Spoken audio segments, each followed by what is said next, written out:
essa aqui.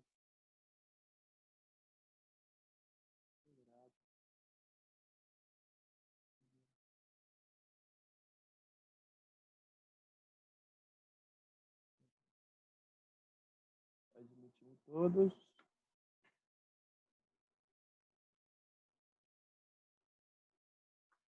Lá, boa tarde. Tarde.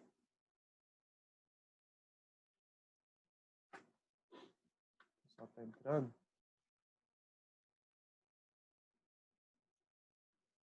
Deixa eu já pegar os slides aqui.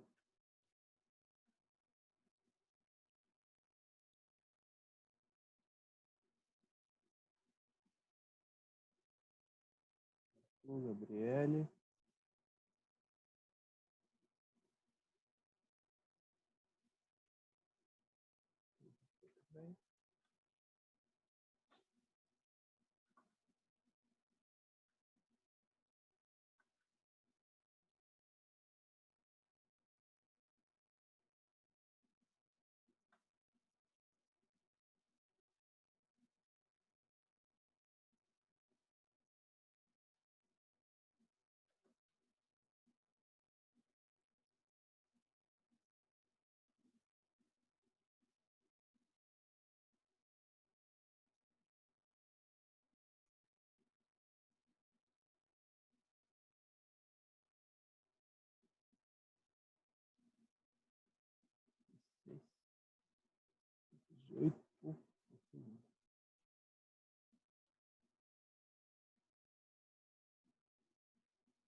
Pessoal, boa tarde a todos. Eu vou primeiro compartilhar aqui os slides com vocês. Mas antes, eu só queria conversar com vocês a respeito da prova da PCI, né? Perguntar se alguém tem algum questionamento para poder fazer. Eu fiz a correção da prova tentando considerar ao máximo a ideia do desenvolvimento de vocês. Mas antes eu queria pontuar que algumas pessoas não colocaram o desenvolvimento da questão. E aí, sem o desenvolvimento da questão, não teve como eu considerar aqueles que só colocaram o resultado final, né? Por isso que alguns podem ter tido aí uma nota um pouco abaixo da esperada na prova daquelas duas questões da PCI. Mas, assim, no geral, as notas foram legais. Acho que pelo fato da gente estar trabalhando com um conteúdo que é só olhar na tabela e verificar lá qual que é a faixa de valores, achei que vocês tiveram um aproveitamento legal. Tiveram respostas que foram mais completas, né? Tiveram outras que foram que o aluno só colocou o resultado final. Eu levei em consideração pensando que vocês de fato fizeram a execução no papel e depois só colocaram lá a resposta, né? Mas para esse módulo, provavelmente a gente vai ter umas questões que são mais interpretativas, né? Vai ser o ponto que a gente começa a falar da aula de hoje. Então, a respeito da PCI, se vocês tiverem qualquer questionamento, vocês podem abrir, podem mandar lá no grupo que eu converso com vocês, né? Individual, se for o caso, para poder verificar alguma nota que tenha sido equivocada, ou então se vocês quiserem explicar alguma coisa ou tirar alguma dúvida, vocês fiquem sempre livres, né, para poder fazer isso, para a gente não ter nenhum entrave em relação a isso. Tá bom? Coloco à disposição nesse sentido também. Pedro está entrando aqui. Vou começar.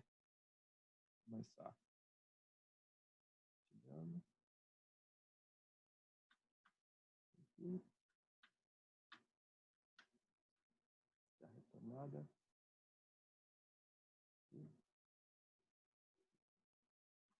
Vou colocar para gravar no OBS também. E aí, se o Zoom não gravar, depois eu disponibilizo o vídeo pelo OBS. Iniciar a gravação. E compartilhando os slides. Foi. Pessoal, o nosso conteúdo da aula de hoje começa com a abordagem sobre a aplicação direta de tudo aquilo que a gente já estava vendo até hoje.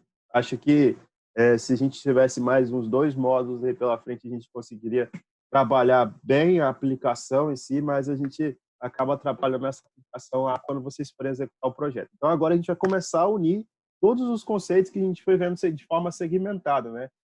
Talvez seja um pouco confuso a primeira abordagem que vocês vão ver desses conceitos, mas quando a gente começa a falar sobre a construção de hipóteses, que é justamente o que a gente precisa tratar hoje, nós vamos verificar que agora, de fato, eu consigo pensar na investigação de um projeto macro, e em cima desse projeto eu determinar aquilo que é importante para o desenvolvimento de uma hipótese, aquilo que é o desenvolvimento de uma questão que é justamente aquele ponto-chave do nosso projeto. Então, essa parte do tópico hoje vai ser um pouco mais teórico para o entendimento de vocês. Eu peço que, se vocês não estiverem entendendo, vocês interrompam, falam, abre o áudio, falam, professor, não entendi isso, não entendi aquilo, porque, de fato, é a parte teórica que lá no final vai ser muito importante para a gente não ter confusão, né, da abordagem. Depois, para a próxima aula, né, na quinta-feira, amanhã eu vou postar para vocês uns exercícios para vocês já irem treinando para a próxima aula de levantamento de hipóteses, né? Mas para o TAC vai ser uma abordagem mais teórica, porque, de fato, essa primeira parte consiste em eu conseguir entender o que é o conceito da hipótese e como que eu vou desenvolver estas hipóteses para a aplicação de uma pesquisa que eu esteja desenvolvendo, que eu esteja executando, que eu esteja, de fato, começando a execução de um projeto de maneira geral. Então, no primeiro passo, a gente retoma lá no início da aula, né, fazendo aí a ponte lá para o começo do curso e tudo mais, a gente tinha visto falar do seguinte, que toda a vez que eu for começar a fazer o desenvolvimento de uma pesquisa, sendo essa pesquisa em qualquer área, qualquer segmento, né, eu sempre vou começar pela definição do problema. Depois do problema, eu tenho que executar todas as características que a minha pesquisa vai ter para eu conseguir chegar na solução para aquele problema. Só que, quando eu estou trabalhando com um único problema, se eu imaginar assim, olha, quais seriam os problemas relativos ao pós-cirúrgico, né, de uma pessoa que está analisando um desfecho A. O pós-cirúrgico, eu posso imaginar N características que seriam influenciadas, que se a pessoa tomasse aquelas medidas, elas teriam, né, de fato, uma abordagem de sucesso com as medidas que ela deveria tomar. Ela vai executar essas medidas e, se ela tomar cada uma dessas medidas, ela vai conseguir ter um ambiente aí mais favorável para a recuperação. Se eu posso falar nessa análise que um desfecho qualquer tem N características que levam à análise final, eu posso dizer que, para cada elemento que eu estiver investigando, eu vou ter uma hipótese. Então, todo o trabalho que a gente começar a executar a partir de hoje, se eu tiver 2 objetivos, ou 2 características, 3 características, 4 características para poder desenvolver este trabalho, o número de características que eu tenho para aquele desenvolvimento vai ser justamente a quantidade de hipóteses que eu tenho que testar. Se um trabalho eu estou executando e esse trabalho eu verifico que eu preciso de fazer uma abordagem com 5 elementos de análise para poder chegar no meu foco principal, eu vou ter que ter 5 análises estatísticas. Então, esse resumo que eu coloco aí para vocês é mais para poder dar um guia para vocês também na hora que vocês elaborarem o projeto, né? Nos próximos períodos, provavelmente, vocês vão estar começando a fazer isso, de desenvolver um projeto, ir para o ambiente para poder coletar a amostra e tudo mais. Vocês têm que sempre pensar que, se vocês começarem a execução de um projeto, seja ele qualquer ambiente, qualquer frente que vocês vão estar analisando, eu sempre vou ter um problema. Só que esse problema, ele não depende de uma única variável. Eu lembro que no período passado eu peguei um grupo lá do 7º período, e aí eles estavam com um problema para poder trazer, 7º período, eles estavam com um problema para poder analisar, que era com relação à fila bariátrica, né? Queriam desenvolver um projeto para poder verificar aí o nível que eu tenho para a prioridade da fila bariátrica. Só quando a gente vai falar da fila bariátrica, eu tenho vários critérios que eu tenho que analisar para poder colocar aqueles pacientes como prioridade. Então, se você tem várias frentes de atuação, para cada uma dessas frentes eu vou ter uma hipótese. Para cada hipótese eu tenho que fazer um tratamento estatístico diferenciado. E é essa grande confusão que às vezes a gente faz quando a gente está trabalhando com estudos que precisam ser comprovados com um fim estatístico. Para a elaboração de um projeto no geral, se eu tiver N elementos de análise, N objetivos específicos, para cada objetivo específico eu vou ter que elaborar uma hipótese, verificar essa hipótese, né, e depois chegar às conclusões que vão ser replicadas aí ao meu conjunto de observação ou o problema da proposta que eu tenho para poder executar. Então, nesse primeiro tópico, a gente já tem uma margem de conhecimento para poder conseguir fazer isso. Levantar o conhecimento da pesquisa, levantar as bases das características iniciais lá do problema que eu tenho, fazer o delineamento da importância do estudo, ou seja, desenvolver quanto eu consigo, para aquele estudo, dizer que qual vai ser a margem de segurança do meu estudo, qual o erro aceitável para aquele estudo. Existem estudos que, se eu fazer uma apresentação de 95% de confiança, esse estudo é válido. A maior parte dos estudos são válidos, 95%. Eu consigo aceitar 5% de erro para o estudo. Mas se for uma análise muito criteriosa, às vezes eu preciso de aumentar isso para 99%, 98% de confiança. Então, dependendo da margem que você vai ter para o seu estudo, eu lembro até que foi uma pergunta que a própria Alessandra fez nas aulas passadas, né? Professor, se eu quiser construir aí um número específico da quantidade de amostras, como que eu vou definir isso? Primeiro, a gente tem que conhecer a área, né? Se eu já conheço a área, eu encontro um determinado percentual de erro aceitável para aquela área, eu também vou estar carregando esse erro para o meu estudo, de fato, né? Então, esse delineamento da importância do estudo e as particularidades de cada problema que eu possuo, né, vão me dar aí no final a formulação de perguntas que vão determinar quais serão as minhas hipóteses. Então, eu deixei esses fluxogramas para vocês justamente por ser uma base que depois vocês podem recorrer para poder jogar no projeto de vocês, né? O próprio fluxograma serve como uma base para vocês terem um passo a passo, para vocês conseguirem executar isso. Depois eu vou para a formulação de hipóteses.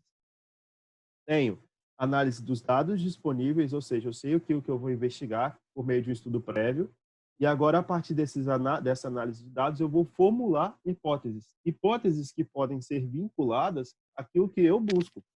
Se eu falo assim, olha, eu quero comprovar que o consumo de sal exagerado leva ao agravamento do desfecho que seria a hipertensão, ou se o consumo de sal prejudica as pessoas que são hipertensas. Já, se eu quero fazer essa investigação, eu preciso de pontuar qual que é o objetivo principal que eu devo comprovar. É apenas o consumo de sal?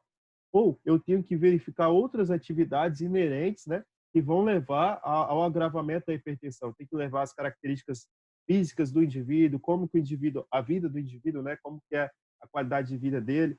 Então, dependendo da situação que eu tenho, eu preciso de conhecer. E esse conhecimento a gente vai levar à presença da formulação dessas hipóteses. Então, as hipóteses são características que podem ser verdadeiras ou não. O que eu vou comprovar com uma hipótese é aquilo que eu vou executar com o meu estudo, que eu vou estar trabalhando de forma estatística. Então, se eu vou tomar uma decisão aí de precisar coletar novos dados, se eu vou, de fato, executar com aqueles dados que eu possuo, se eu vou fazer uma interpretação já com aquela representação que eu tenho para a minha amostra e tudo mais, isso aí já vai surgir de acordo com o desenvolvimento das hipóteses. Então, aqui a gente começa a juntar tudo aquilo que a gente viu para poder ter uma análise, né, da interpretação dos dados em prol de uma pergunta que eu quero responder. Então, se eu vou começar o projeto, se eu tenho 10 perguntas para responder para esse projeto, eu já tenho que ter em mente, desde agora, eu vou ter que ter 10 testes estatísticos, um para cada pergunta. Eu não vou fazer um teste que vai conseguir responder todas as perguntas. Eu tenho que segmentar, né, os vários testes para depois eu conseguir fazer essa análise e interpretação individual para cada frente, né? Confirmar aí, validar, modificar, traçar esquemas, é justamente o perfil metodológico que vocês vão ter, né, para poder executar qualquer tipo de pesquisa que vocês venham fazer daqui para frente. Esses passos da metodologia é onde a gente vai incorporar a estatística. Onde que é a estatística, onde que a base da bioestatística vai estar num projeto de vocês? Lá na metodologia. Na metodologia do trabalho de vocês, obrigatoriamente, vocês têm que ter esse perfil, caracterizar o que vocês vão fazer, como vocês vão fazer e aonde, por meio da estatística, vocês vão conseguir comprovar os objetivos específicos e gerais do seu trabalho ou do seu projeto que você está querendo executar. Até mesmo quando a gente vai fazer uma submissão de um projeto aí para a Secretaria de Saúde ou quando vai fazer uma submissão para qualquer agência de fomento, seja a FAP, seja a CNPq, seja a CAPES, a gente precisa de ter essa comprovação. Como eu vou de fato, executar o meu projeto e ter um respaldo científico, né, por meio da estatística, e isso aí é caracterizado lá na metodologia do trabalho de vocês. Aí coloquei aqui um formulário geral, um fluxograma geral que a gente utiliza lá na metodologia científica, né, que serve como base da estatística, mas que começa como frente aqui, ó, se vocês forem ver o coração desse fluxograma, vocês vão encontrar aqui a formulação das hipóteses. Eu começo comparando as teorias vigentes, onde eu vou buscar o conhecimento sólido, sempre vou fazer isso, não adianta a gente pensar hoje que a gente vai executar um projeto eu vou começar a executar o projeto já fazendo a pesquisa, né? Isso não é verídico, eu preciso de analisar qual que é a base da literatura, qual que é a investigação que eu vou ter do estado atual da arte, e depois desses resultados eu começo a andar no fluxograma, né? Vou verificar se eu tenho resultados, assumindo que essa teoria está correta, vou verificar quais são as características que eu imponho a partir desses resultados para minha amostra e como que eu consigo fazer essa verificação. Então, daqui para frente a gente vai voltar um pouquinho nesses slides aqui da teoria, mas a gente vai atacar nesse momento aqui, ó, formulação das hipóteses. Como que eu faço para formular uma hipótese? Por que é importante eu formular uma hipótese? Porque se eu não formular a hipótese correta, talvez um estudo que é muito valioso deixe de ser aplicado, né, e deixa de ser representativo para aquela análise que eu estou fazendo. Então, é isso que a gente precisa no instante inicial, focar para a gente não sentir dificuldade na hora de fazer essa abordagem. A Gabriela acabou de entrar, aceitar. Tá. Então, vamos pensar na construção das hipóteses, né? Vamos pensar na construção de um elemento que vai ser representado aí por uma verificação de hipóteses a partir do momento que eu tenho dois caminhos para seguir. Quando eu vou fazer uma análise, e aí esse exemplo aqui do réu é bem representativo, né? Se eu vou fazer um julgamento, e é isso que a gente acaba fazendo na pesquisa, né? Qualquer pesquisa que a gente está executando, a gente acaba fazendo um julgamento, de fato. Se eu vou fazer o julgamento de um réu, no final, eu vou ter que bater o martelo e falar o quê? Ou o réu vai ser julgado como inocente, ou ele vai ser julgado como culpado. Não existe um meio termo, onde ele é inocente, meio culpado. Ou eu vou fluir para o caminho do inocente, ou eu vou fluir para o caminho do culpado. Se porventura, na minha análise, né, de observação, eu falar que o réu ele é inocente, automaticamente eu excluo a possibilidade dele ser culpado. Se porventura eu falo que ele não é inocente, automaticamente eu aceito que ele é culpado. A base que eu tenho dos testes estatísticos, ela é um pouco confusa, não no entendimento do teste. Vocês vão ver que o teste é assim, a gente consegue fazer bem tranquilo. A interpretação do teste é confusa porque eu deixo de aceitar uma hipótese. Quando eu tenho apenas dois caminhos para seguir, se eu deixo de aceitar uma hipótese, eu automaticamente passo a trilhar pelo segundo caminho, que é esse exemplo do réu. Então, sempre quando vocês forem analisar a hipótese lá na frente, quando vocês forem olhar para o caminho da hipótese, falar assim, olha, eu tenho uma hipótese A e uma hipótese B. Se eu só tenho os dois caminhos a trilhar e eu não aceitei a hipótese A, é porque a hipótese B é aquela que eu vou tomar como verdadeira. Então, se eu estou trabalhando com o réu aqui, eu sei que eu tenho essas duas hipóteses. Uma hipótese vai ser aquela hipótese que eu vou derrubar e a outra hipótese vai ser aquela hipótese que eu vou aceitar. Rejeitar a hipótese de que o réu é inocente é a mesma coisa de aceitar a hipótese de que ele é culpado. A gente consegue trabalhar esse vocabulário de rejeitar e aceitar, onde se eu rejeito uma hipótese, eu automaticamente faço a aceitação do outro. Mas vamos imaginar o seguinte, com esse exemplo do réu aqui, esse bate-papo pode ser bem útil para o entendimento no geral. Se porventura eu estou lá analisando as provas do réu, né? Do réu e verifiquei que o réu ele é culpado. Daqui a uns anos, corre o risco de que daqui a uns anos, se essas provas foram manipuladas, esse réu, na verdade, que foi dado como culpado, seja o quê? Inocente. Então, apesar de eu determinar que ele é culpado, existe uma chance, né, dele ser o quê? Inocente. Existe essa chance. Se eu não tiver, de fato, a comprovação de todas as bases lá da prova, se a gente fosse olhar aqui para uma análise um exemplo aqui mais próximo, né, de todo mundo em relação ao entendimento, seria justamente isso. Por mais que eu considere ele culpado, sempre vai existir uma chancezinha dele ser o quê? Inocente.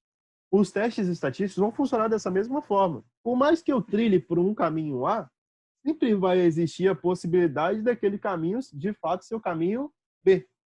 Então, se eu falo assim, olha, eu só vou conseguir falar que o réu é culpado se eu ver um vídeo dele fazendo o que ele cometeu, se eu tiver testemunhas e ainda assim eu estiver no ato presente lá e verificar que de fato ele cometeu aquele crime. Se eu falo assim, o que eu estou fazendo? Eu estou aumentando ao máximo o nível de confiança daquele minha resposta. Eu estou falando, olha, se eu vi, se tem um vídeo, se outras pessoas também viram, não tem chances dele ser inocente. É exatamente isso que a gente tem com a estatística. Existe sempre um erro. O grau que eu vou dar para comprovar, né, a significância daquele trabalho, daquele estudo, vai de acordo com aquilo que eu posso informar. Se eu, então, só vou considerar aquele cara culpado se eu tiver essas provas que eu mencionei, então eu sei que o caminho para poder determinar essas provas vão ser mais difícil, vai ser mais difícil achar essas provas. Então, estou trabalhando com o exemplo do réu, que lá na frente a gente vai trabalhar a correlação, né, do problema aqui para a base da estatística. Mas, basicamente, é isso. Se eu aumento o nível que eu tenho para poder conseguir falar que ele é culpado, então eu vou ter que aumentar a investigação por trás do ambiente. Mas se porventura só as testemunhas já me forem úteis para eu poder considerar ele como culpado, no primeira abordagem eu já consigo falar que ele é culpado. Isso, se a gente voltar lá para a característica do intervalo de confiança, né? Se eu falar assim, olha, com 90% de confiança já aceito minha pesquisa, seria o fato de eu falar que o réu pode ser culpado só pela apresentação de testemunhas. Se eu aumento agora para 95%, eu vou falar que o réu, além de ter testemunhas, ele tem que ter alguma prova física que comprove isso. Então, quanto maior for a representação que eu tenho da confiança, maior vai ter que ser o teste que eu vou ter que fazer para poder conseguir comprovar esse intervalo de confiança que eu quero chegar. Aí vamos lá. Eu já sei que eu posso ter uma hipótese, duas hipóteses a seguir, uma hipótese é aquilo que eu vou comprovar de fato e ainda assim eu posso carregar um erro. E aí a gente chega nesse primeiro exemplo aqui, né?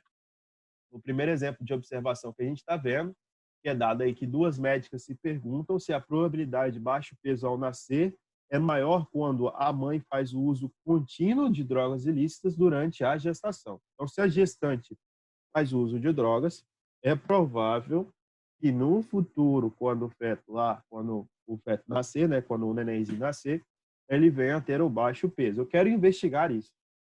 Então, a investigação dessa primeira pesquisa, ela parte em torno de duas abordagens. A primeira, que é a mãe que não consome, né, uma droga, que vai ter um neném, e a mãe que consome vai ter um neném também. Se a mãe que consome tiver um neném com baixo peso, isso significa que eu consigo investigar que o uso das drogas para aquela mãe que consumiu influenciou no baixo peso dos bebês ao nascer.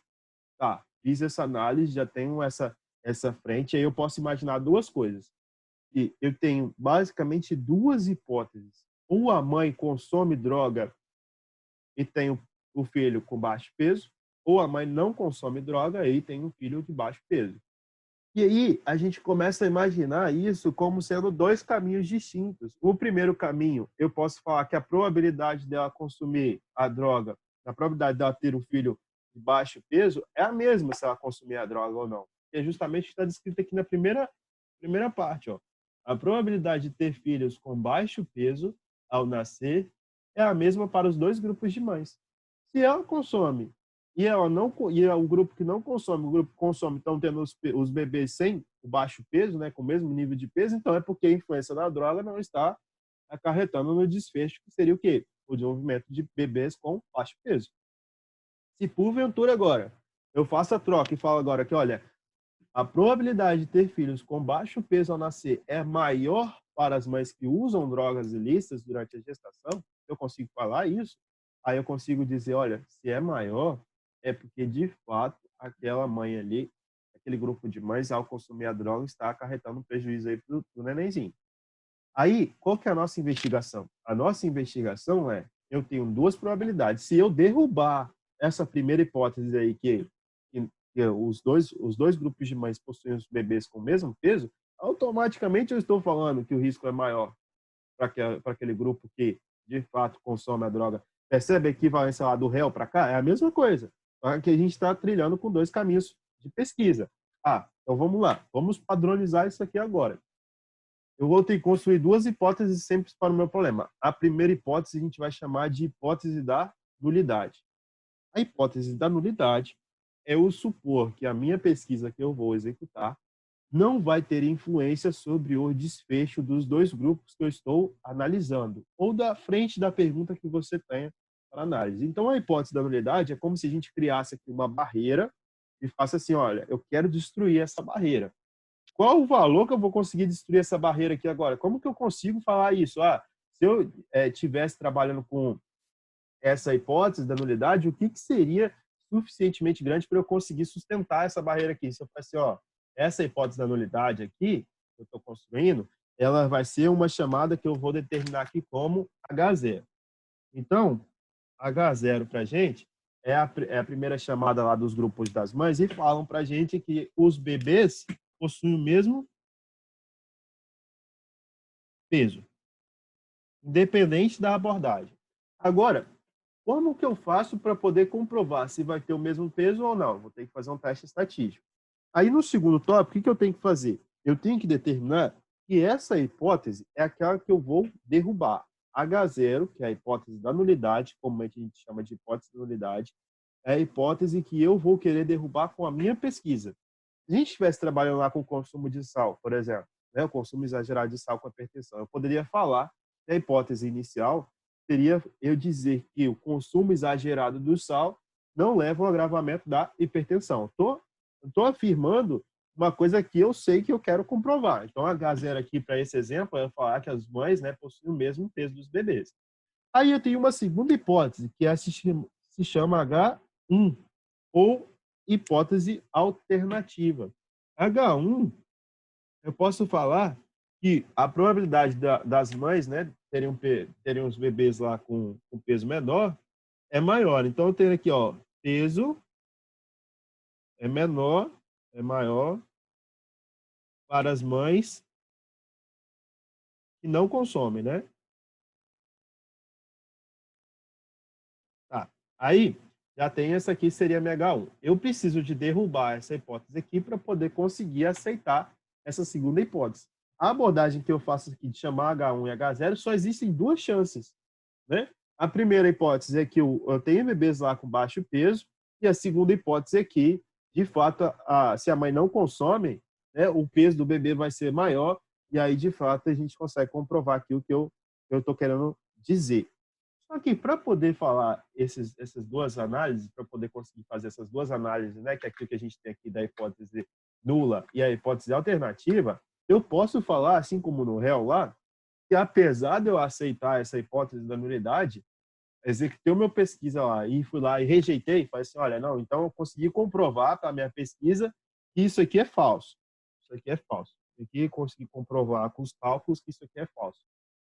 Mas assim como o exemplo do réu, existe uma possibilidade de que de existir um erro. Pode ser que aquilo que você estava executando lá, que faz as mamães terem os bebês com baixo peso, não seja influenciado apenas pela droga que ela estava executando, mas também pelas condições, né? Um pré-natal mal executado, alguma coisa que a mãe tomou, talvez ela estava com algum problema que tem uma influência também sobre essa questão. Então, existem situações que não são só relacionadas às drogas. Isso aí pode ter sido ocasionado por um segundo momento, por uma segunda variável, né? Então, se existe essa possibilidade, pode ter um erro aqui. Então, por mais que eu tenha a convicção de que eu estou fazendo o teste, aquilo ali vai me comprovar que o consumo de drogas leva ao nascimento de bebês com baixo peso, existe a possibilidade de eu ter um resultado que não é 100%, que é 95%, é 99%, 98% de seguro. Porque pode ser que tenha uma mãe, dentro dessa pesquisa aí na população, que apesar dela consumir a droga, né, ela tem uma vida saudável, ela cuidou lá no início lá da gestação, ela fez N circunstâncias lá que fizeram com que o bebê dela não nascesse com baixo peso. Então, se existe essa possibilidade, existe um erro disso aqui acontecer. E aí, esse erro, olha só, o que eu fiz? Eu falei que isso aqui é falso, quando, na verdade, isso pode ser o quê? Verdadeiro. Então, o primeiro erro que a gente pode cometer ao fazer um teste estatístico é dizer que a hipótese da nulidade é falsa, quando, na verdade, essa hipótese é o quê? Verdadeira. Então, essa é a primeira coisa. Se existe mães que têm o consumo de drogas, mas não teve os bebês com baixo peso, e eu falei que todas as mães que consomem droga têm os bebês com baixo peso, eu cometi um erro. Esse percentual de erro é um tipo que a gente vai ter que analisar. Mas existe uma segunda característica. Ó. Se porventura eu vou lá e executo a minha pesquisa, né? Eu tenho aqui meu H0 e o meu H1, novamente. Aí eu falei, ó, o H0 é eu ter o mesmo peso, e o H1 eu tenho um peso maior, né? Para as mães que não consomem. Vou colocar assim. Aí, ó, na primeira hipótese, na primeira tentativa, o que, que eu fiz? Eu executei o meu estudo, vim aqui, verifiquei que isso aqui é falso, fui lá e rejeitei. Automaticamente, quando eu rejeito uma hipótese, eu só tenho dois caminhos para seguir, o que, que eu faço? Eu aceito a segunda hipótese. Então, tudo bem, estou aceitando a segunda hipótese. Agora, existe uma segunda possibilidade. Eu poderia não rejeitar essa aqui. Se eu não rejeitei que eu tenho o mesmo peso, ou seja, se eu faço, ó, não é falso que as mães, ao consumir a droga, têm peso dos bebês com baixo peso. Se eu falar que isso aqui não é falso, automaticamente o que eu fiz? Eu rejeitei a de baixo. Eu preciso de ter essa noção que quando eu rejeito essa, eu estou aceitando essa aqui. Essa aqui passa a ser a hipótese que eu vou falar como verdadeira, que eu iria adotar para o meu estudo, que no meu estudo final lá eu iria falar que é verdadeira. Mas se automaticamente, se eu não rejeitar essa hipótese aqui H0, se eu falar assim, ó, isso aqui não é falso, se isso não for falso é porque a H1 é falsa. Então eu estaria dizendo que ao concluir o meu estudo, né, eu consegui prever que as mães que consomem droga ou não, o uso da droga durante a gestação não tem influência sobre o peso do bebê, porque eu vim aqui, rejeitei essa e aceitei essa aqui. Então, essa é a ideia que a gente vai ter sempre com o estudo estatístico. Eu tenho duas possibilidades. Quando eu cancelo ou eu rejeito um caminho possível, automaticamente eu aceito o outro. Quando eu aceito o primeiro caminho, automaticamente eu rejeito o segundo caminho. Se eu tenho essa possibilidade de fazer a abordagem, eu consigo fazer a transcrição para a minha ideia das hipóteses. Olha, aceitar a hipótese da nulidade é o mesmo que rejeitar a hipótese da alternativa do seu estudo. E rejeitar a hipótese da nulidade é o mesmo que aceitar a hipótese alternativa. Em contrapartida, se eu, por exemplo, vir aqui e aceitei essa hipótese, que seria a minha hipótese da nulidade, existe a possibilidade de eu aceitar ela e eu carregar um erro de, na verdade, essa hipótese aqui ser o quê? Falsa. Isso para todos os problemas que eu tenho na vida, né? Seja aí no problema de uma estatística, seja um problema qualquer real, eu sempre vou ter dois caminhos. Qual caminho que eu vou trilhar quando eu tiver que analisar um desfecho? O que eu vou fazer lá para poder fazer o paciente, ressuscitação de paciente lá, né? Esses procedimentos que vocês têm estudado. Ah, existem um único caminho que você deve seguir, mas você pode ter uma possibilidade de ter um erro ao seguir um caminho. Independente se você seguir para o outro caminho, também você vai ter uma possibilidade de erro. Então, para essa análise que eu estou falando aqui, ó, existe uma chance de você aceitar a hipótese da nulidade, né? Eu falei que isso é verdadeiro, quando na verdade essa hipótese ela é falsa.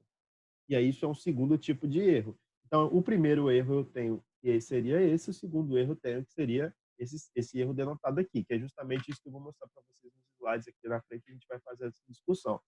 Então, basicamente, eu tenho dois tipos de erros para o estudo da hipótese das hipóteses alternativas, né, ou hipótese da nulidade que a gente vai ter. Aqui, para o TAC de vocês, assim, só deixando bem claro, né, galera, como não é uma coisa que a gente consegue fazer um aproveitamento, vocês vão estar vinculados aqui nessa ideia de erro e na ideia de construção de hipóteses, né, nesse primeiro momento.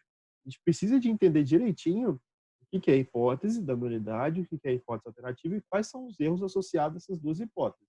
Então, o primeiro tipo do erro, olha, rejeitar a hipótese da nulidade quando essa hipótese ela é verdadeira. Olha, eu poderia falar que o réu ele é culpado, mas se porventura lá na frente surgiu uma prova de que ele é inocente, eu carreguei um erro. Aqui eu poderia falar que os grupos de mães, não, possuíam representações diferentes. Ó. Eu rejeitei essa aqui. Mas existe uma chance desse aqui ser verdadeiro. Eu tenho que considerar isso. Eu não posso falar que minha pesquisa é 100% segura de que eu vou obter o resultado correto. Então, tem uma margem de erro. E essa margem de erro somos nós que vamos determinar. Quanto maior for a possibilidade desse erro, menor vai ser a comprovação que eu vou ter que dar para o meu estudo. Quanto menor for a possibilidade desse erro, aí eu vou conseguir determinar, né, que um valor mais tranquilo de conseguir fazer essa abordagem. Então, olha, o erro do tipo 2 é não rejeitar a hipótese da nulidade quando essa hipótese é falsa. Ou seja, ó, a hipótese da nulidade aqui, a gente fez o quê? A gente aceitou ela. Mas ela é falsa, eu deveria ter o quê? Rejeitado. Então, posso ter cometido um erro também. Não quer dizer que vocês vão cometer, mas eu quero falar que todo o trabalho que nós tivemos vai ter uma margem, um erro. E esse erro vai poder falar assim, olha, se você conseguir fazer o seu estudo, você vai conseguir rejeitar ou não essa ideia que a gente tem como base. Vamos dizer o seguinte, o que eu quero falar como isso? Olha, Professor, pode falar. então você está me dizendo que, independente do caminho que eu escolha para Uhum. desenvolver meus objetivos e desenvolver a pesquisa, sempre vai haver a possibilidade de erro. Eu não tenho como, a partir das minhas hipóteses, fazer já uma escolha verdadeira. Isso. A sua escolha, ela vai ser dada como uma escolha verdadeira pelo seu estudo, mas essa escolha ela vai ser baseada no percentual de acerto do erro que você pode ter. Vamos dizer o seguinte: eu fiz o meu estudo estatístico e aí eu verifiquei que o meu estudo que eu comprovei, ele carrega, deixa eu dizer, 10% de erro. Ó, o meu estudo aqui ele carregou 10% de erro. Ou seja, eu tomei a decisão por rejeitar H0. Aqui seria o erro, né? Baseado lá no número de amostras, tudo mais, eu verifiquei que, pelo meu estudo, eu posso vir aqui e fazer o quê? Cancelar H0. Correto? Mas, ao cancelar H0, existe 10% de quê? De, na verdade, eu ter cometido uma interpretação errada. Mas E esse não tem como modificar isso. não tem como modificar. Mas, olha só, se você só pode, se você quer aceitar estudos comprovados a 95% de confiança, 95%, e aqui você tem 10%, você não vai poder fazer isso.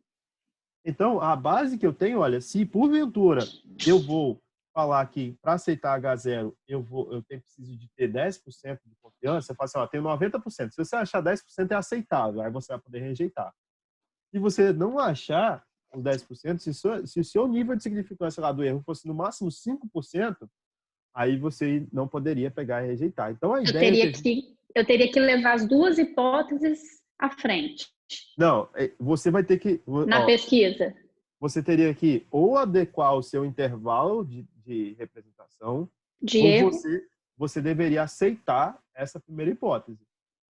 Porque o que eu quero comprovar, ela tem uma margem de erro, que é aquilo que a gente vai estar trabalhando. Se eu, porventura, não encontrar aquilo que eu busco, eu preciso de rejeitar aquilo para poder, de fato, dizer que a gente pode aceitar ou não. Ó, isso aqui eu tenho um exemplo lá na frente que a gente vai conseguir visualizar isso. Mas a ideia principal é o seguinte, eu tenho um valor, esse valor a gente fixa, ou fixa de acordo com a área. Então, se sua área lá, você pode cometer no máximo 4%, e você já tem 10%, você vai pegar e vai rejeitar, vai falar, opa, eu não posso aceitar isso, porque para eu comprovar, eu preciso de um valor maior. Então, vamos tentar mudar a pesquisa, ou eu já vou comprovar isso aqui como uma base que eu tenho para erro. Então, naquele primeiro exemplo lá, o erro do tipo 1 seria dado como seguinte observação, ó, seria rejeitar H0 quando H0 é verdadeiro. Ou seja, qual o erro que eu possuo ao rejeitar H0? Se você rejeitou ela e ela era verdadeira, você cometeu um erro. Existe tantos por cento de você cometer esse erro. Então, seria dizer que filhos com baixo peso ao nascer é maior para mães usuárias de drogas ilícitas na gravidez. Se eu rejeitar isso e isso não for verdade, eu estou cometendo um erro. O segundo erro seria eu falar, né, que eu iria aceitar H0. Então, dizer que a probabilidade de filhos com baixo peso ao nascer é a mesma para os dois grupos de análise. Lembrem sempre, H0 é aquilo que eu quero derrubar. Então, A H0 é aquilo que a gente vai centrar nossos focos de estudo. Tudo que eu for fazer vai estar sendo observado em cima de H0. É aquilo que eu vou derrubar. O H1 vai ser consequência. Ou seja, se eu aceitei H0, eu fui lá e não aceitei H1. Se eu derrubei H0, eu fui lá e aceitei H1. Então, a ideia que a gente tem que primeiro ter em mente é tudo o que eu for fazer vai ser em prol da hipótese H0, daquilo que eu quero derrubar. É como se a gente construísse uma barreira aqui e falasse assim, ó, eu vou mirar os meus estudos para poder derrubar aquela barreira. Ao derrubar aquela barreira, eu estou aceitando o meu estudo. Então, vamos lá. Eu já tenho isso, eu tenho dois tipos de erros que eu posso fazer, né? O primeiro, ao rejeitar H0, eu vou ter o primeiro tipo aqui, erro do tipo 1, e o segundo, que seria o quê? Rejeitar H0, né? E aí eu venho aqui e tenho um erro do tipo 2.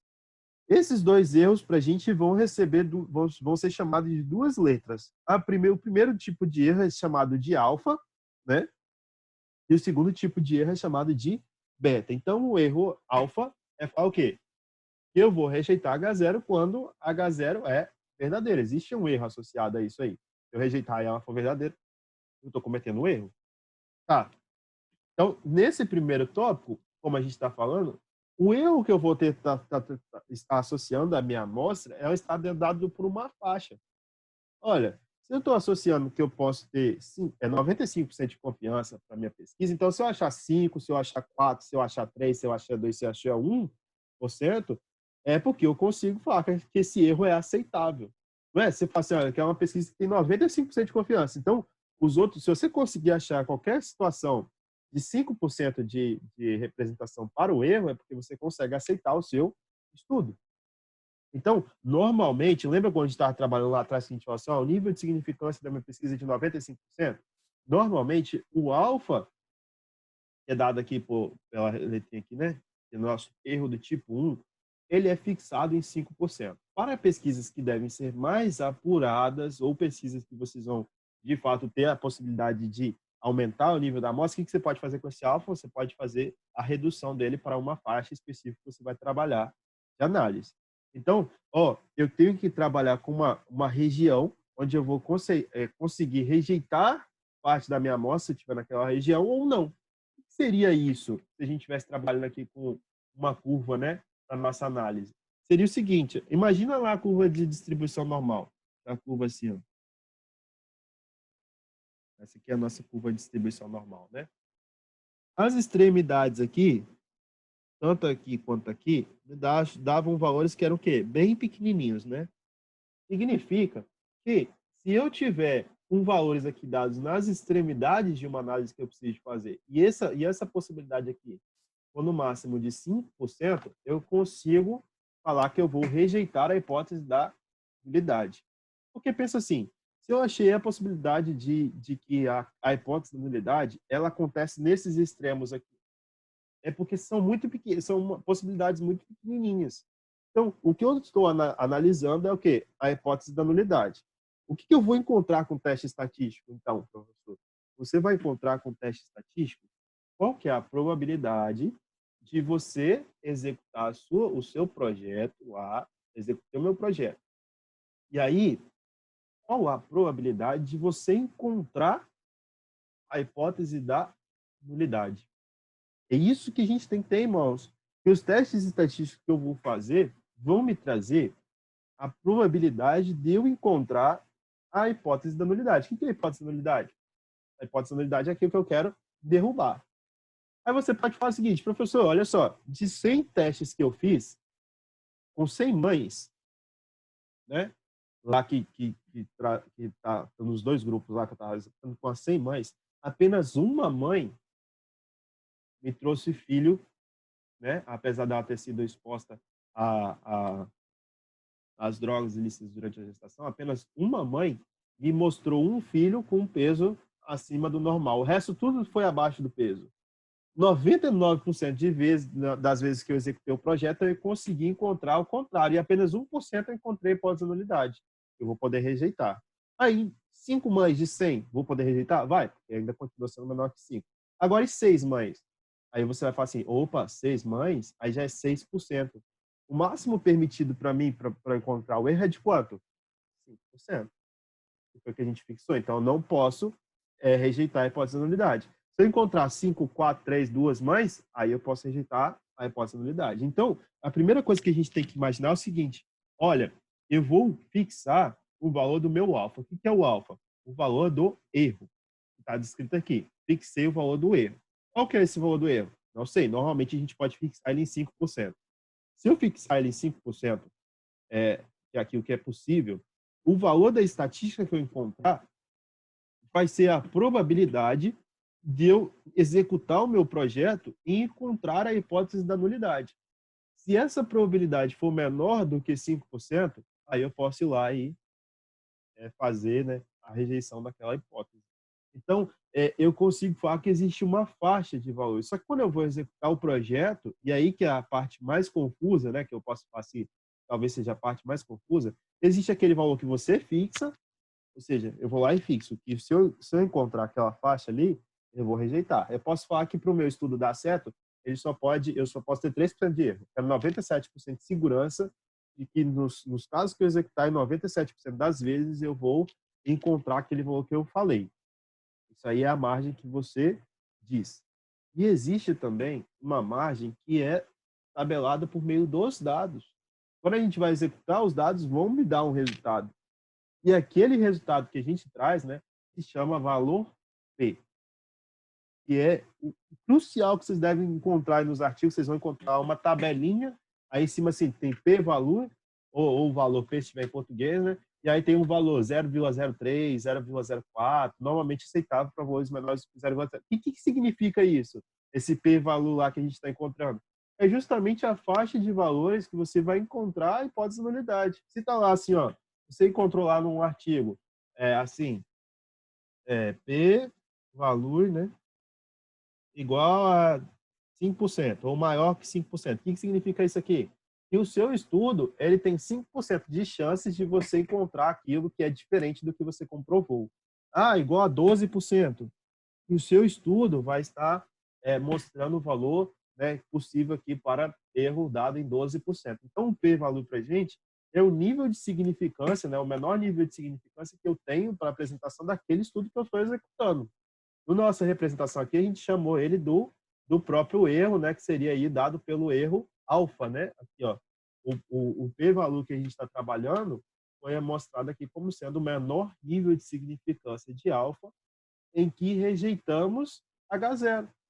Então você pode falar assim, professor, se porventura então eu encontrei lá 12% no meu estudo para p-valor, o que significa isso? O valor P significa o seguinte: você encontrou 12%, para você conseguir falar que você vai rejeitar a hipótese da nulidade, a sua pesquisa vai ter no máximo 88% de confiança. Por quê? Porque 12% vai ser provável, vai existir 12% prováveis de você encontrar aquilo que você quer rejeitar. Então, quanto maior for o valor P, maior é o erro que eu vou carregar. Às vezes vocês encontram assim, valor P, aí coloca lá 0,01, que é 1% de erro. Vocês só podem encontrar isso, que a maior parte dos estudos que vocês vão encontrar, que vocês encontraram 0,01, é uma coisa muito boa, porque 0,01 vezes 100 dá 1%. Então, o cara tem 99% de confiança que ele vai, de fato, executar a pesquisa e ter um nível de significância bem aceito. Para estudos que são exploratórios, onde você vai fazer a investigação em torno da base, né, aí 95% é um valor ótimo, por isso que a gente já fixa ele em 95%. E depois você vai funilando, né, quais são as características que vão fazer você reduzir aquele erro de 5%. Então, o valor P, para a gente na definição, é o menor nível de significância, ou seja, o menor nível que eu vou possibilitar de cometer aquele erro. É esse aqui, ó. Quando eu calculo o valor P, eu estou falando o seguinte, é o valor, é a possibilidade de eu cometer o erro de rejeitar essa, quando na verdade eu deveria o quê? Aceitar. Se a gente estivesse trabalhando com réu, é a possibilidade de eu ir lá e condenar ele como culpado, quando na verdade ele é inocente. 1% de chance só dele ser inocente, o resto seria tudo culpado. Aqui é a mesma coisa, 1% de eu rejeitar isso aqui e chegar no meu valor. Então, a partir daí, a gente começa a juntar as coisas que a gente já estudou, porque para poder chegar nesse valor, eu estou falando de probabilidade. Para falar de probabilidade, eu lembro de curva de distribuição normal, eu lembro das contas que a gente já trabalhou e tudo mais, né? Mas eu sei que existe uma faixa. Para valores menores do que alfa, eu vou conseguir rejeitar essa hipótese. Aí você, então tá, se eu consigo rejeitar, eu estou trabalhando com alfa, vamos imaginar que isso está em uma faixa.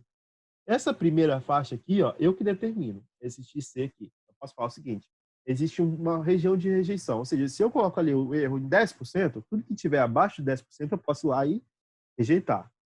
Se eu fixo agora isso aqui em 1%, já vai ser menor. Se eu fixo em 5%, vai ser menor. E vai ser entre 10, 5 e 10. Então, o valor P que eu vou encontrar, ele provém dos dados. Não é um valor que eu fixo.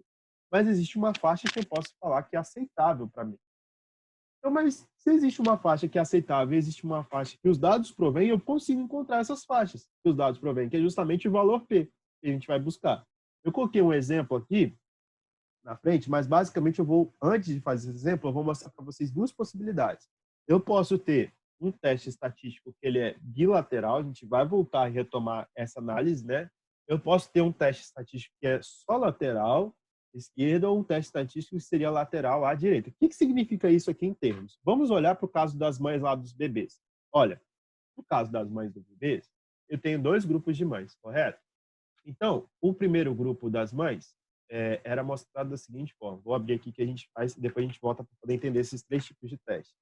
O primeiro grupo me falava que eu tenho as mães aqui do grupo das hipóteses H0, que eu teria a possibilidade de uma mãe consumir a droga, consumo de droga, né? E eu quero comprovar que se ela consumir a droga, tanto faz, né, o peso do bebê. Então, o peso do bebê vai ser o quê? O mesmo, né? Vou colocar aqui um igual. Agora, H1, eu falo o seguinte, as mães que não consomem droga, não tem o consumo da droga, o peso do bebê, que é a característica que eu estou analisando, ele vai ser o quê? Por lógica, maior. Não é? É maior. Repara, eu tenho o igual, que é a minha média ali, que seria falar que é a mesma coisa, e aqui eu estou falando que é o quê? Maior. Maior do que o primeiro valor, olha só.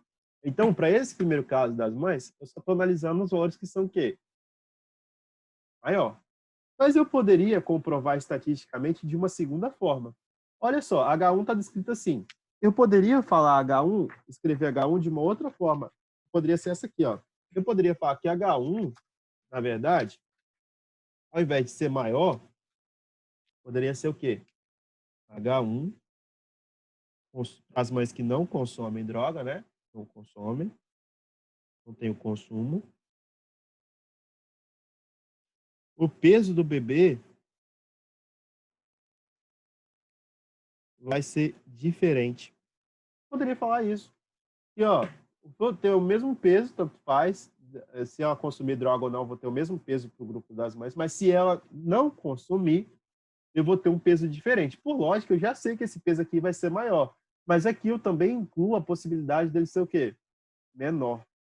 Então, nos testes que a gente faz, onde eu incluo tanto o maior quanto o menor, eu estou fazendo um teste bilateral. Nos testes onde eu só quero encontrar o menor, eu estou fazendo unilateral à esquerda. E nos testes onde eu quero encontrar um valor que é apenas maior, eu estou fazendo um teste unilateral à direita. A gente vai retomar lá na frente nos testes para poder entender isso aqui, tá, galera? Mas só para vocês já conseguirem visualizar o exemplo que a gente vai fazer juntos, para não ter dúvida. E aí, esse exemplo, a gente reúne tudo. O exemplo, tá? Não precisem se preocupar quanto à abordagem, vai ficar um pouco confuso no início, mas a gente vai conseguir unir tudo que a gente está falando com as matérias dos tópicos passados. No primeiro momento, eu vou precisar de retomar um conceito da matéria anterior. Qual é esse conceito? O conceito de desvio padrão. O desvio padrão que a gente tem pode ser dado como PQ sobre N, né? Ou apenas, se a gente for lembrar lá naquela representação de erro padrão da média e tudo mais, né? Eu consigo falar que o desvio padrão pode ser o próprio desvio padrão o desvio padrão da amostral vai ser o próprio desvio padrão normal, né? XC, então, XSX amostral é o próprio desvio padrão sobre o raiz de N. Se eu estou trabalhando, então, com uma amostra, eu preciso de lembrar disso aqui. O desvio padrão da minha amostra vai ser o desvio padrão da população dividido pela raiz total, né? Raiz do total de remédios que eu estou investigando. Relembro aqui do desvio padrão também para a próxima aula, que a gente vai começar usando esse conceito aqui, tá? E aí eu preciso de relembrar também que o erro padrão da média é 1,96 vezes o desvio padrão, caso a gente precise aí para as próximas aulas, tá bom? Aí vamos olhar esse exemplo aqui que a gente possui. Ó, um laboratório fabrica comprimidos analgésicos e anuncia seu remédio contra dor de cabeça. Esse remédio contra dor de cabeça leva, em média, 14 minutos para aliviar a dor. Então, na primeira análise, eu consigo, de cara, já falar o seguinte: olha, eu tenho uma representação onde o laboratório me forneceu isso. Isso aqui está na informação que é própria do laboratório, certo? Então, lá no laboratório, ele falou que a média Mi é igual a 14 minutos, né? Essa aqui é a primeira coisa. Na segundo tópico, a gente fala assim, olha, além dos 14 minutos que foi dado, eu tenho um desvio padrão, né, dado aqui por 5 minutos.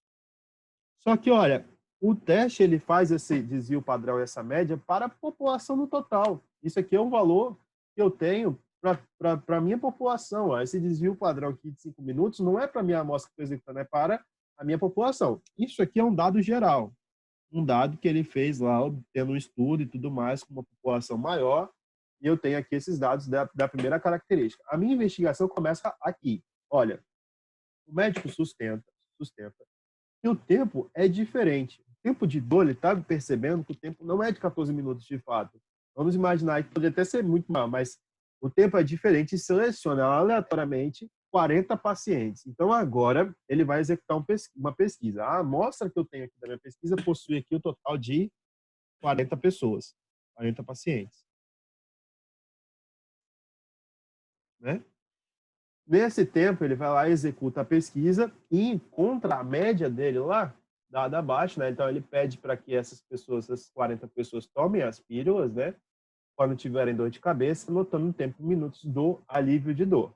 Após coletar as respostas, ele verifica o tempo médio. Então, vocês começam a perceber aqui, é claro que é um exemplo mais simples, mas para uma pesquisa, a gente sempre vai ter essa etapa, algo que eu tenho como base na literatura, algo que eu quero comprovar com a minha amostra. Pego o que eu tenho como amostra e executo aquilo que eu vou trabalhar como procedimento da minha pesquisa. E anoto os valores. Então, ele foi lá e anotou os valores, né, que dado aí que o tempo de alívio para os pacientes foi de 16 minutos. Então, o tempo médio que ele possui aqui, a média que ele possui de dado que eu vou chamar de um x barra comum, é dado por 16 minutos. Aí, o que ele quer saber? Ele quer comprovar, né? Ele vai lá e fala, após coletar esses dados, verifica o tempo médio de 16 minutos, esses resultados confirmam a afirmação feita pelo laboratório. Eu quero falar, né, que ou os 14 minutos são válidos ou os 14 minutos não são válidos. A média que eu encontrei foi de 16. O erro que eu posso trabalhar para minha pesquisa é de quanto? 5%. Então, olha, se eu conseguir encontrar a hipótese, né, de que o tempo é o mesmo, aí eu consigo derrubar com 5%. Para eu conseguir encontrar isso, eu vou lá e vou calcular, fazer minha análise. Inicialmente, a gente vai fazer essa análise junto, né? Depois a gente vai fazer mais exercício para poder conseguir entender tudinho. Mas vamos começar a unir as matérias dos que a gente estava vendo. Isso aqui, que era o desvio padrão para uma amostra, leva em consideração o estudo que eu tenho para um desvio padrão para uma população que eu estou investigando agora. Então, a minha população, a minha amostra que eu tenho na população é de 40 pessoas. O desvio padrão que eu tenho até agora é de 5 minutos. Então, ao invés de usar os 5 minutos, eu preciso de considerar isso em relação a 40 pessoas. Preciso de um novo desvio padrão. Então, eu vou calcular lá o SX que a gente já tinha aprendido nos últimos TACs lá, né? Nos últimos matérias. Então, SX bar aqui vai ser o quê? Vai ser o próprio desvio padrão que eu tenho, que é de 5 minutos, dividido por raiz de N, que é de 40. O que significa isso que a gente está calculando? É um desvio padrão, ele não está relacionado à população, ele está relacionado à amostra que eu possuo. Se eu tenho um desvio padrão da população geral, agora eu estou reduzindo ele para poder verificar o que ele significa para a minha amostra. Então, SX é a mesma coisa que raiz de 5 sobre 45. Deixa eu pegar aqui, cadê a calculadora? Ô, Jesus. Pelo amor de Deus. Não soma agora, não, por favor.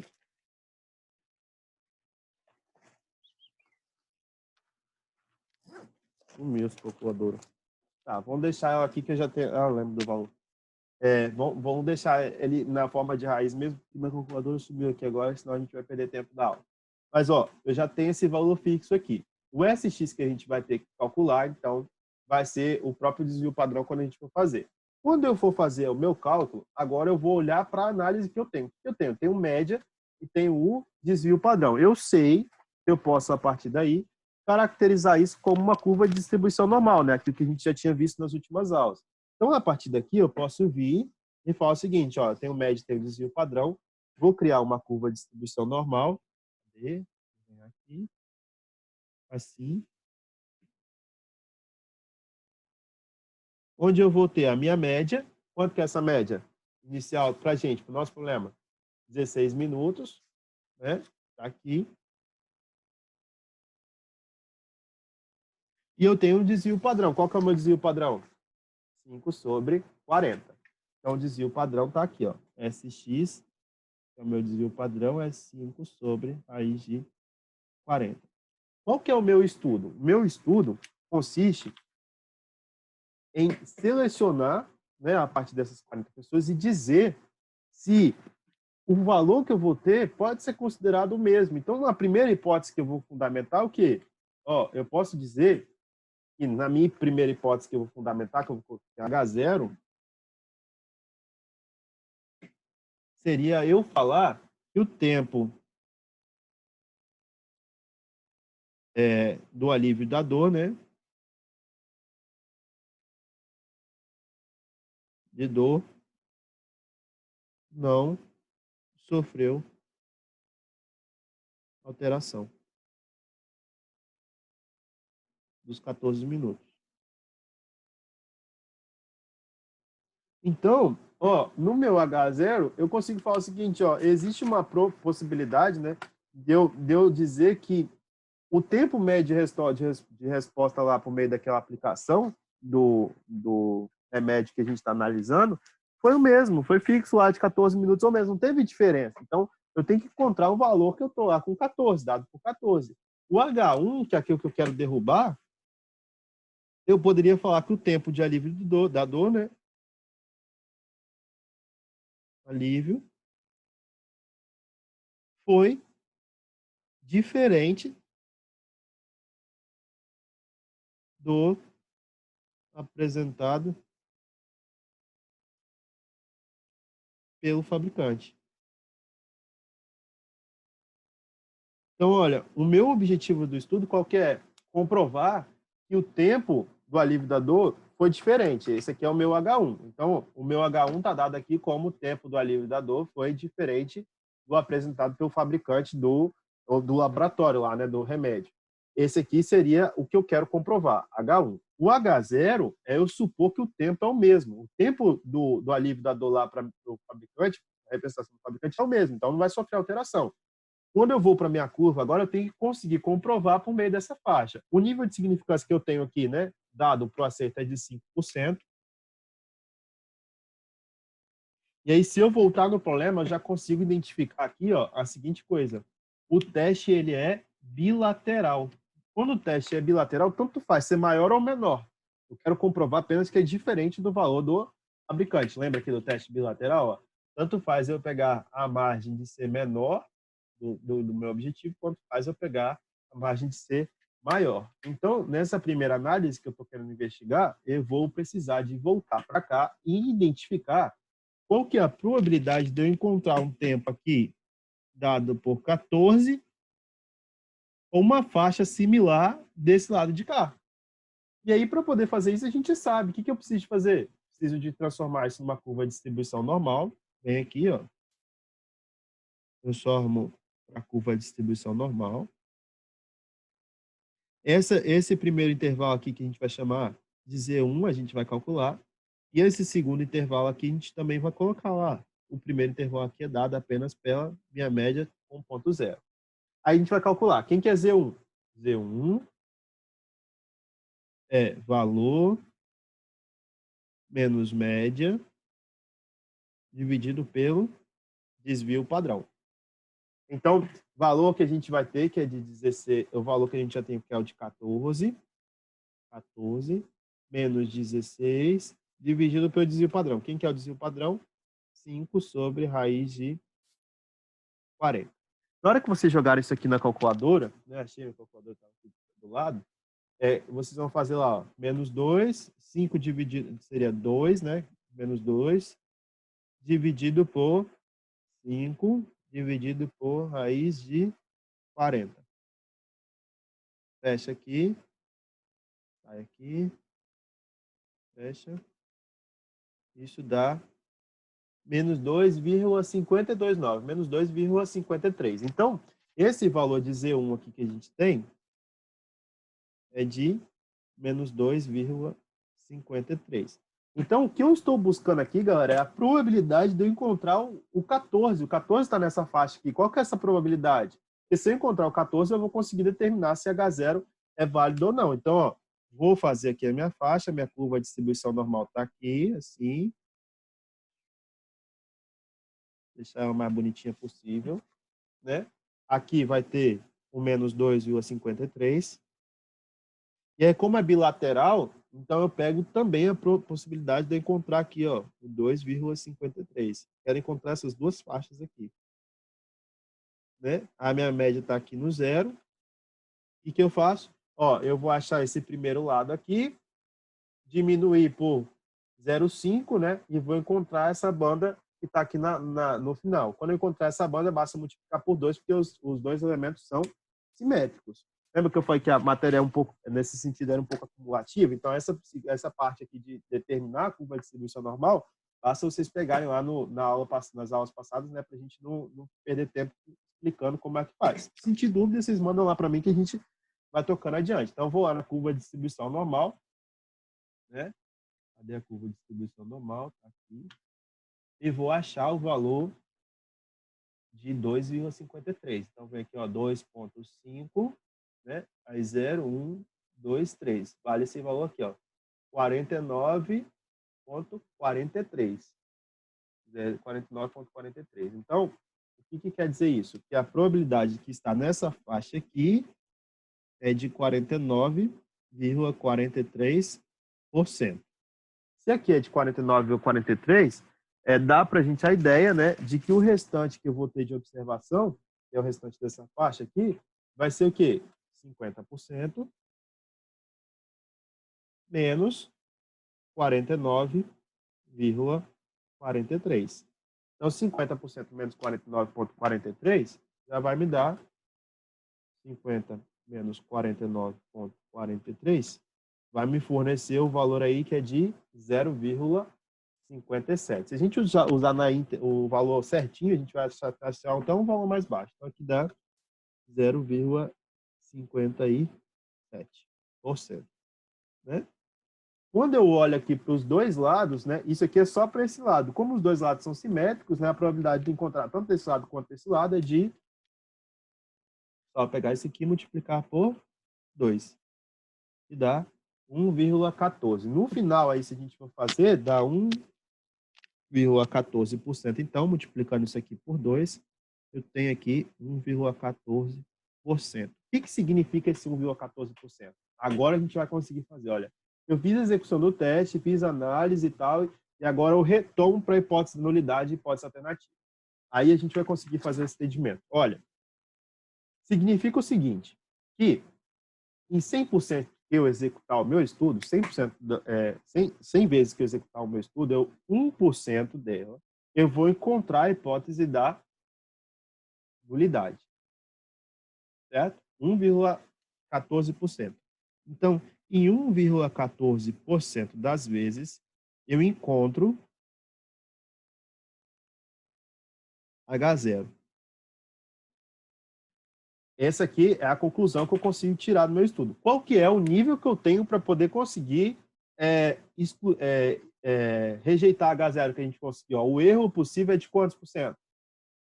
5%. Né? A gente fixou ele em 5%, dado aqui. Então, se eu encontrei 1%, esse 1% é menor do que o erro admissível que eu tenho. Então, eu consigo rejeitar H0. Na hora que eu rejeito H0, eu vou lá e consigo confirmar que o tempo de alívio de dor foi diferente. Estatisticamente, eu consegui comprovar isso. Aí, qual que é a diferença que a gente tem que entender? O valor P, o valor P que a gente vai ter como análise não é esse 5% que eu fixei aqui.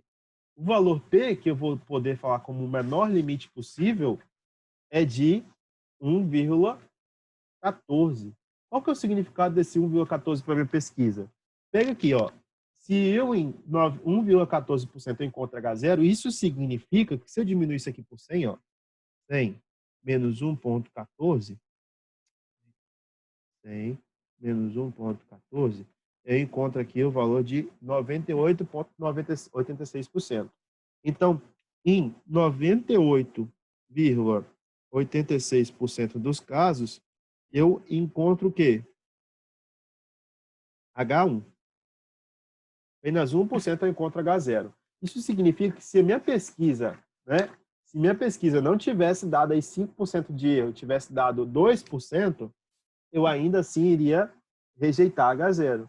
Se tivesse dado 1,15%, né, de erro, eu ainda ia rejeitar H0. Dei 1,14, aí eu não posso mais rejeitar H0.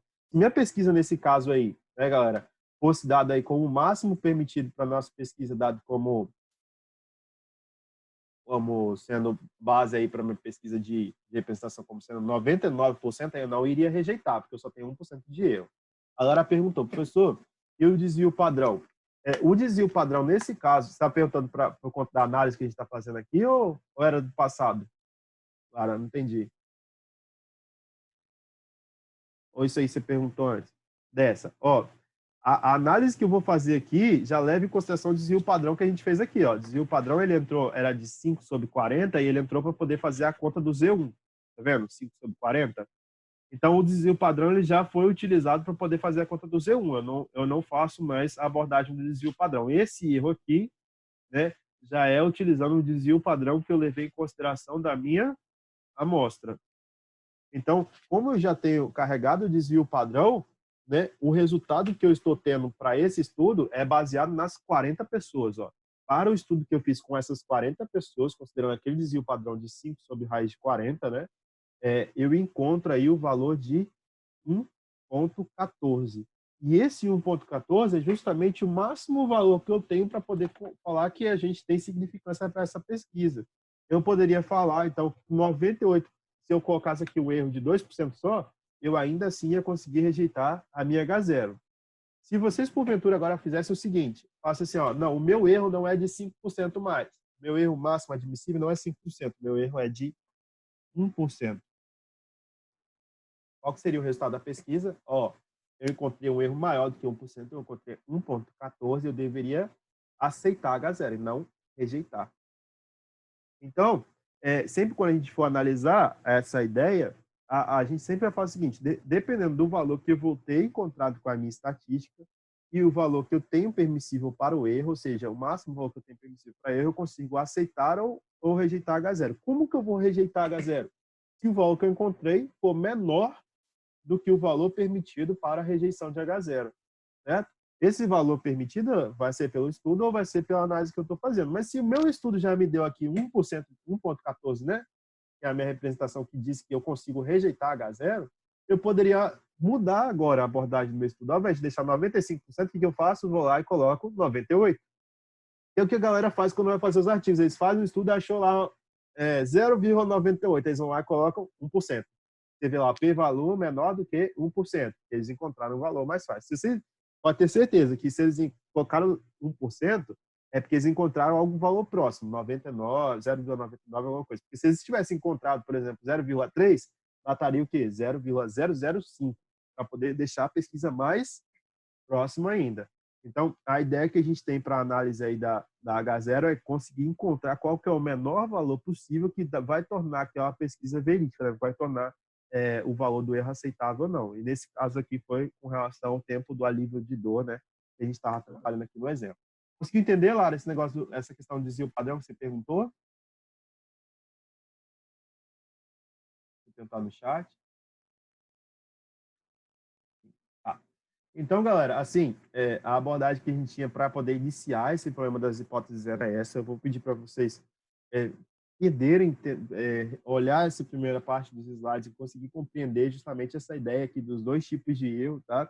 Eu vou colocar para vocês nas próximas aulas, eu vou soltar o material anterior para a gente conseguir fazer a discussão nas aulas, eu começo a soltar uns textos, a gente levanta a hipótese da unidade, levanta a hipótese alternativa, e a gente vai começar trabalhando com isso, e agora sim, o estudo prévio vai conseguir dar para vocês uma margem de como que a gente vai aproveitar isso para a disciplina, beleza? Agora começa a parte legal da disciplina, né, que a gente começa a juntar tudo, que vocês vão ver, de fato, aquelas nomenclaturas que vocês já encontram nos artigos e tudo mais. Beleza? Espero que vocês tenham gostado aí. Eu sei que é um pouco confuso, mas a gente segue junto. Até mais, pessoal. Boa tarde a todos. Bons estudos. Valeu.